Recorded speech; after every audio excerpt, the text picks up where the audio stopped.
Hello friend, Byomkesh food cooking চ্যানেলে আপনাকে নমস্কার জানাই। আজ আমি বিহারি স্টাইলে ফিশ কারি রেসিপি নিয়ে উপস্থিত হয়েছি।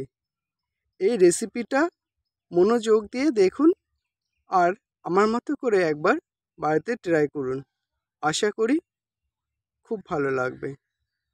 এই রেসিপিটা স্কিপ করবেন না, A to Z দেখুন, তাহলে আমার মতো করে অবশ্যই বানিয়ে নিতে পারবেন আর এর স্বাদটা খুশি মনে গ্রহণ করতে পারবেন।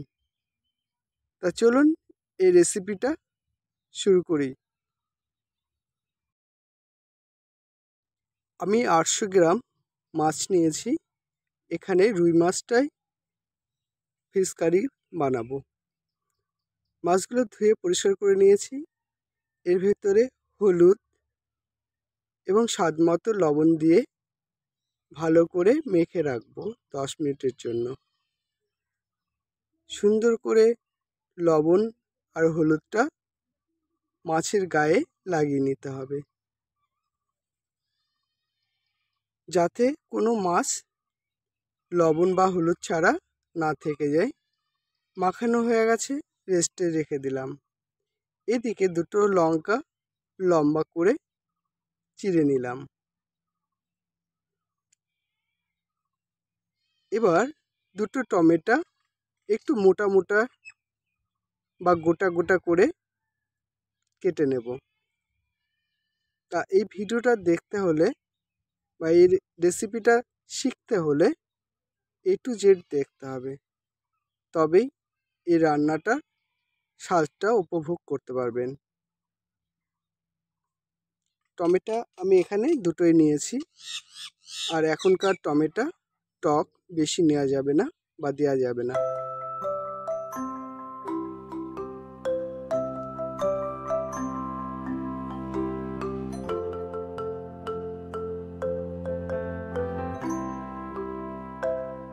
টমেটোগুলো একটা পাত্রে তুলে রেখে দিলাম। এবার চলে আসবো একটা মশলা করার জন্য। এখানে 2 চামচ সাদা সর্ষে,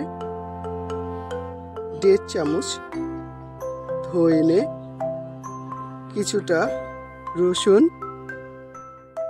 আর 4-5টা কাঁচা লঙ্কা, 1/2 চামচ গোলমরিচ, 1/2 চামচ জিরে আর পেস্ট করার জন্য কিছুটা জল দিয়ে একটা স্মুথ পেস্ট করে নেব। এদিকে মাছ ভাজার জন্য পরিমাণ মতো তেল নিলাম। আমি এখানে সর্ষের তেল ব্যবহার করেছি। এর ভেতরে কিছুটা হলুদ, কিছুটা লবণ দিয়ে ভালো করে তেলের সঙ্গে মিশিয়ে নিয়ে তেলটা গরম করে একটা একটা করে মাছগুলো কড়াইয়ে দিয়ে একটু লাল করে বা কড়া করে ভেজে নেব। তা মাছ ভাজাটা দেখুন।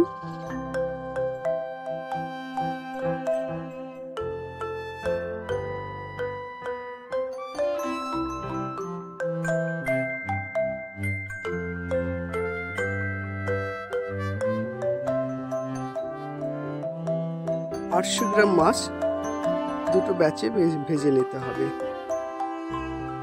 আর এখানে মাছগুলো প্রায় 80% ভেজে নিতে হবে। মাছটা অনেক বড় ছিল, এর খানিগুলো অনেকটা মোটা মোটা। একটু সময় ধরে ভাজতে হবে, তাহলে মাছের ভেতর পর্যন্ত ভাজা হবে আর এতে খেতেও দুর্দান্ত লাগবে। সুন্দরভাবে ভাজা হয়ে গেছে, এখন তেল থেকে বার করে নিতে হবে। তো মাছগুলো চলুন সব বার করে নিলাম, বাকিগুলো ভেজে নেব।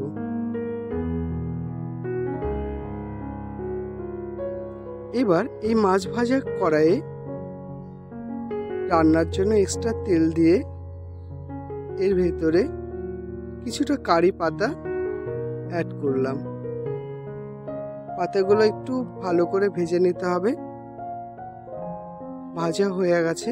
এই অবস্থায় অর্ধেকের একটু বেশি টমেটো দিয়ে দিলাম। টমেটোগুলো প্রায় 50% ভেজে নেওয়ার পর যে মশলাটা করে রেখেছিলাম এই মশলাটা অ্যাড করে দিলাম।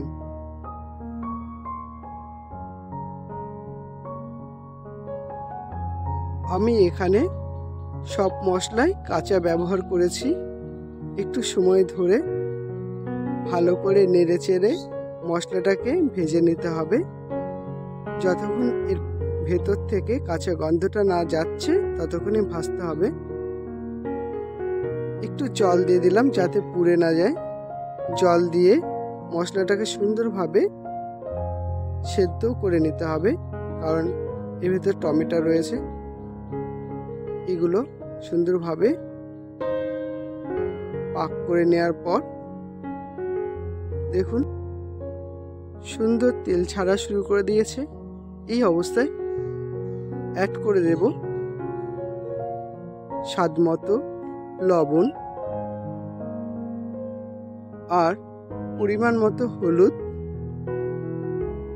আর রঙের জন্য কাশ্মীরি লঙ্কার গুঁড়ো দিয়ে মশলাটা আরও 2 মিনিট কষিয়ে নেব। মশলাটা কষাতে কষাতে একটা সুন্দর ঘ্রাণ বেরোচ্ছে এবং মশলাটা সুন্দরভাবে পাক করা হয়ে যাচ্ছে। দেখুন এই অবস্থায় অ্যাড করে দেব জল।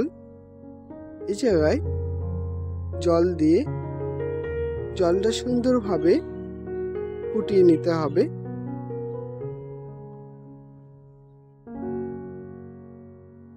মশলার সঙ্গে জলটা সুন্দরভাবে মেশানো হয়ে গেছে আর এদিকে ঝোলটাও ফোটা শুরু করেছে।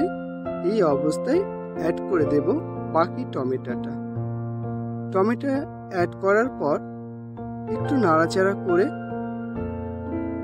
অ্যাড করে দেব সামান্য চিনি। এখানে চিনিটা দেওয়ার উদ্দেশ্য হলো টমেটোর অতি টক ভাবটা ব্যালেন্স করবে। এই অবস্থায় অ্যাড করে দিলাম যে লঙ্কাগুলো চিড়ে রেখেছিলাম, এগুলো দিয়ে ভাজা মাছগুলো ঝোলে একটা একটা করে সব দিয়ে দেব।